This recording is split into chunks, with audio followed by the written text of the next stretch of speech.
할렐루야.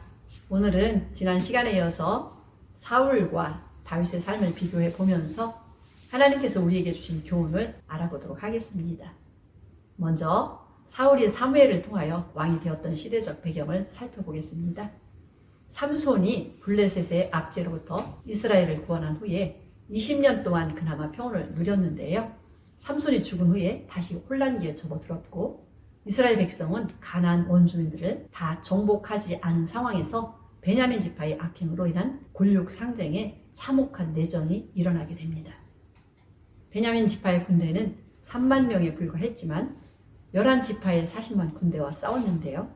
두 번의 전투에서 11지파의 군사 4만 명을 죽일 정도로 베냐민 지파는 강했습니다. 전쟁에서 두 번이나 패하자 11지파들은 하나님의 얼굴을 구하며 간절히 부르짖고 눈물로 기도했어요. 이후에 베냐민 지파는 11지파에게 완전히 패배하여 남자 600명만 겨우 생존하게 되었고 이후에 엘리 제사장이 인도하던 암울한 시기가 왔는데요. 하나님께서 자기 이름을 위하여 한나라는 여인을 사용하시게 됩니다. 사무엘상 1장 10절. 한나가 마음이 괴로워서 야훼께 기도하고 통곡하며 서원하여 가로되 만군의 야훼여, 만일 주의 여종의 고통을 돌아보시고 나를 생각하시고 주의 여종을 잊지 아니하사 아들을 주시면 내가 그의 평생에 그를 야훼께 드리고 삭도를 그 머리에 대지 아니하겠나이다. 엘리 제사장의 뒤를 이어 사무엘이 제사장과 사사와 선지자로 섬겼던 때는 베냐민 지파의 숫자가 참으로 미미했던 시기였어요. 하나님께서 베냐민 지파 출신인 사울을 초대 왕으로 세우신 첫째 이유는 11지파를 대적해 전쟁을 일으켰다가 완전히 몰락한 베냐민 지파 출신 사울이야말로 모든 지파의 초대 왕으로서 다스리기 이화여는 전심으로 하나님만을 믿고 의지하는 사람이었기 때문입니다. 사울이 비록 부족할지라도 하나님을 믿고 의지할 때 성공할 왕이 될 가능성이 있었어요. 하나님께서 가장 뛰어난 선지자로 인정하셨으면 물론 백성들까지 모두 믿고 따르는 사무엘을 사울의 곁에 두셨고 사울의 아들 요나단을 사울의 후계자로서 부족함이 없도록 세우고 계셨습니다.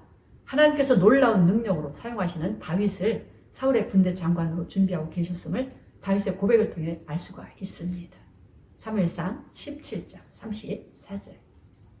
다윗이 사울에게 고하되 주의 종이 아비의 양을 지킬 때에 사자나 곰이 와서 양떼에서 새끼를 움키면 내가 따라가서 그것을 치고 그 입에서 새끼를 건져내었고 그것이 일어나 나를 해하고자 하면 내가 그 수염을 잡고 그것을 쳐 죽였었나이다.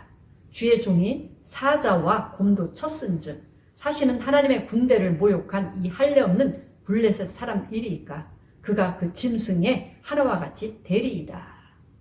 하나님께서 사울을 초대왕으로 세우신 둘째 이유는 11지파의 대적이 되었다가 몰락된 베냐민 지파를 위로하시고 그들로 다시 번성케 해주시기 위해 궁유를 베푸신 것을 알 수가 있어요.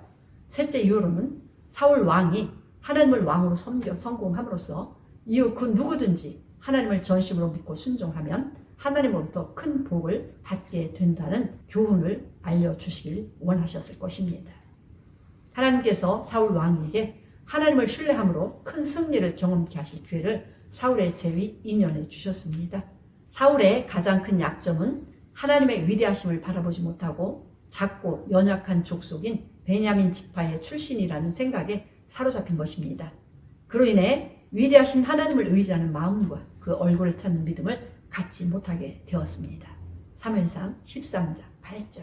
사울이 사무엘에 정한 기한대로 이레를 기다리되 사무엘이 길갈로 오지 아니하매 백성이 사울에게서 흩어지는지라.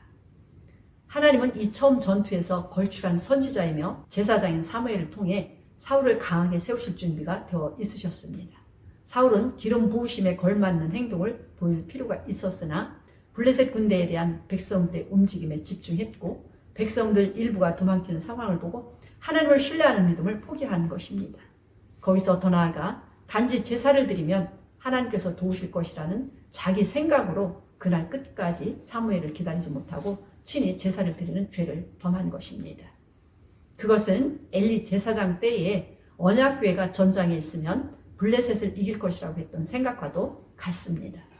하나님은 하나님을 왕으로 진실하게 믿고 경외함으로 순종하는 사람에게 위대한 승리를 주시고 높여주시는 분이십니다. 사무엘이 사울에게 하나님의 말씀을 신뢰하고 순종했더라면 왕의 나라가 영영히 세워졌을 것인데 망령되이 행하였으므로 왕의 나라가 길지 못할 것이라고 책망한 이유가 여기에 있습니다. 사무엘상 13장 13절.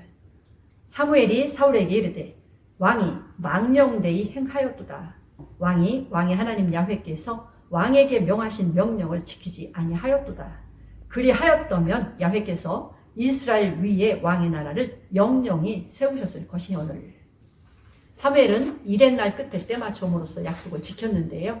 사울은 이때까지 하나님을 담대하게 바라며 의지하는 법을 배워야 했으나 사무엘이 올 때까지 하나님을 신뢰하며 기다리는 순종을 보여주지 못했어요. 실수를 깨달은 사울은 진심으로 뉘우쳐야 했지만 그리하지 않았다는 것을 다음 기회에서도 여실히 보여줍니다. 또다시 사울은 하나님을 왕으로 알고 두려워하는 대신 하나님보다 더 사람을 두려워했고 자신의 완고한 고집과 거역한 마음을 쫓아 자신의 욕망을 위하여 하나님을 이용하되 하나님께서 주신 두 번째 명령마저 저버렸어요. 사울은 하나님께서 사울을 버렸고 그 나라를 다른 이에게 주셨다고 사무엘이 전해준 하나님의 말씀을 들었을 때도 하나님께 인정받으려는 것보다 사람들에게 인정받을 일에 집착한 태도를 보여주었습니다. 사무엘상 15장 23절.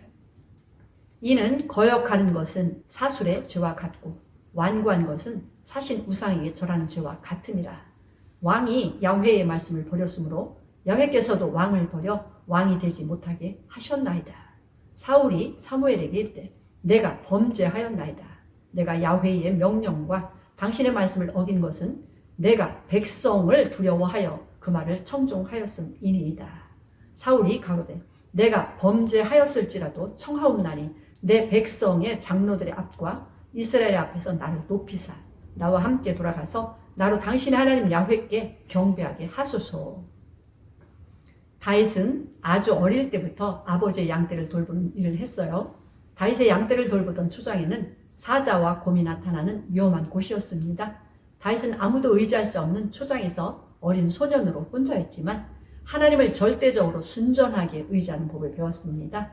다윗은 목자이신 하나님께서 어린 양 같은 자신을 지키신다는 믿음이 있었으므로 그 초장에서 두려움에 잡혀있던 소년이 아니었고 시를 짓고 수금 연주를 배우며 하나님을 찬양하고 감사함으로 경배하는 자였습니다.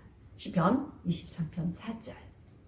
내가 사망의 음침한 골짜기로 다닐지라도 해를 두려워하지 않을 것은 주께서 나와 함께 하심이라. 주의 지팡이와 막대기가 나를 안위하시나이다. 주께서 내 원수의 목전에서 내게 상을 베푸시고 기름으로 내 머리에 바르셨으니 내 잔이 넘치나이다. 지난 시간에 살펴보았듯이 사울은 더욱더 그의 완고한 고집과 권력과 명예욕에 사로잡혀 하나님의 뜻을 거역했고 다윗을 죽이는 일에 몰두했습니다. 그러나 하나님께서 목자처럼 잃어버린 양을 찾으시며 마지막까지 사울을 이끄셨던 손길을 성경은 기록하고 있어요. 사울이 3,000명의 정예병으로 다윗을 죽이려고 친히 끝없이 추격해 올 때도 다윗은 그의 왕이신 하나님을 전심으로 의지했을 뿐만 아니라 그와 같은 역경 속에서도 감사하며 찬양으로 이겨냈습니다. 시편 100편 3절. 야훼가 우리 하나님이신 줄 너희는 알지어다. 그는 우리를 지으신 자시요 우리는 그의 것이니 그의 백성이요 그의 기르시는 양이로다.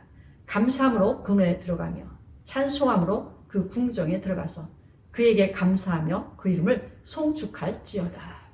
하나님께서 기름 부으신 다윗에게는 끝까지 하나님을 왕으로 섬기는 순종을 가르치셨어요.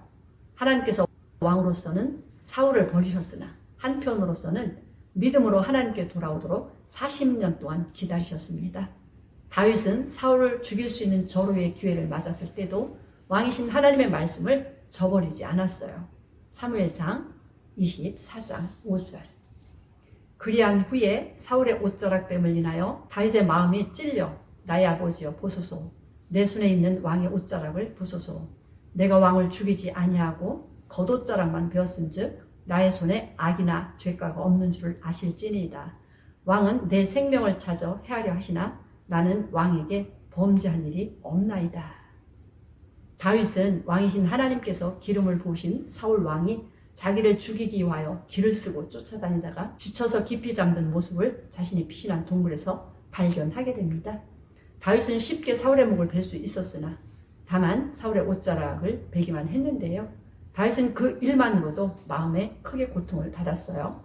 굴에서 나온 다윗이 멀리 서서 사울에게 자기의 순수한 마음을 토로했을 때 사울은 소리 높여 울며 하나님의 뜻대로 될 것임을 인정하고 다윗에게 자비를 구함으로 그가 죄에서 떠날 것 같이 보였습니다. 사무엘상 24장 16절. 다윗이 사울에게 이같이 말하기를 마침에 사울이 가로되 내 아들 다윗아 이것이 내 목소리냐 하고 소리를 높여 울며 다윗에게 이르되 나는 너를 학대하되 너는 나를 선대하니 너는 나보다 의롭도다. 내가 나 선대한 것을 오늘 나타내었나니 야훼께서 나를 내 손에 붙이셨으나 내가 나를 죽이지 아니하였도다. 그러나 사울은 완고한 마음을 따라 여전히 다윗을 반드시 죽이겠다는 고집에 사로잡혔으므로 이번에는 하나님께서 다윗에게 사울을 죽일 수 있는 더 완벽한 기회를 주십니다. 그리고 사울에게는 다시 하나님께로 돌아오라는 마지막 기회를 주셨어요. 다윗은 창과 물병만 취해 가져가고 기름 부음 받은 자를 죽이지 말라는 하나님의 말씀을 그대로 순종했습니다. 이를 난 사울은 자기를 살려준 다윗에게 죄를 지었다고 시인했지만 온 마음으로 돌이키지는 않았습니다. 사무엘상 26장 21절. 사울이 가로되 내가 범죄하였도다. 내 아들 다윗아 돌아오라. 내가 오늘 내 생명을 귀중히 여겼은즉 내가 다시는 너를 해하지 아니하리라. 내가 어리석은 일을 행하였으니 대단히 잘못되었도다. 다윗은 완전히 돌이키지 않은 사울에게로 돌아가면 결국 죽임을 당할 것을 알고 그렇게도 원수지간이었던 블레셋 왕에게로 피신합니다. 다윗은 피신 중에 기가 막히도록 절박한 위기를 맞이하게 되는데요. 자신이 돌보며 지켜줌으로써 자기를 쫓던 400여 명의 추종자들이 다 돌아서서 다윗을 돌로 치려는 절박한 위기의 순간인데도 그들에게 진노하여 싸우지 않고 대신 오직 하나님을 바라보고 의뢰하였습니다. 사무엘상 30장 3절. 다윗과 그의 사람들이 성에 이르러 본즉 성이 불탔고 자기들의 아내와 자녀들이 사로잡혔는지라 다윗과 그와 함께한 백성이 울 기력이 없도록 소리를 높여 울었더라. 다윗의 두 아내 이스라엘 여인 아히노암과 갈멜 사람 나발의 아내 되었던 아비가일도 사로잡혔더라. 백성이 각기 자녀들을 위하여 마음이 슬퍼서 다윗을 돌로 치자 하니 다윗이 크게 군굽하였으나 그 하나님 야훼를 힘입고 용기를 얻었더라. 다윗은 하나님의 말씀을 전심으로 사모하고 순종하며 감사와 찬양을 드리는 너무나도 아름다운 예배자였습니다. 시편의 대부분은 다윗이 지은 시이며 119편도 전통적으로 다윗의 시라고 알려져 왔는데요. 이 시에는 구구절절 하나님의 말씀을 사모하는 다윗의 마음이 넘쳐나고 있음을 보여주고 있습니다. 시편 119편 1절. 행위 완전하여 야훼 법에 행하는 자가 복이 있으며 야훼의 증거를 지키고 전심으로 야훼를 구하는 자가 복이 있도다. 실로 저희는 불의를 행치 아니하고 주의 도를 행하는도다. 주께서 주의 법도로 명하사 우리로 근실히 지키게 하셨나이다. 주의 말씀의 맛이 내게 어찌 그리 단지요. 내 입에 꿀보다 더하리이다. 주의 법도로 인하여 내가 명철케 되었으므로 모든 거짓 행위를 미워하나이다. 주의 말씀은 내 발의 등이요 내 길에 빛이 니이다. 주의 의로운 규례를 지키기로 맹세하고 굳게 정하였나이다. 내가 주의 계명을 사모함으로 입을 열고 헐떡였나이다. 주의 이름을 사랑하는 자에게 베푸시던 대로 내게 돌이키사 나를 긍휼히 여기소서. 결국 사울은 블레셋과의 전투에서 아들 셋과 함께 죽게 됩니다. 이 소식을 들은 다윗은 하나님께서 원수를 갚아주셨다고 기뻐한 것이 아니라 하나님의 기름 부음 받은 자가 죽었음을 깊이 애도하여 금식하며 슬픔의 노래를 지어 부르며 진심으로 슬퍼하였는데요. 그는 하나님의 선택을 받을 때부터 끝까지 하나님의 마음에 합한 사람이었습니다. 성경은 사울과 다윗의 삶을 통하여 하나님의 백성이 살아갈 생명의 길이 어느 길인지를 우리 앞에서 비춰 주고 있습니다. 아멘.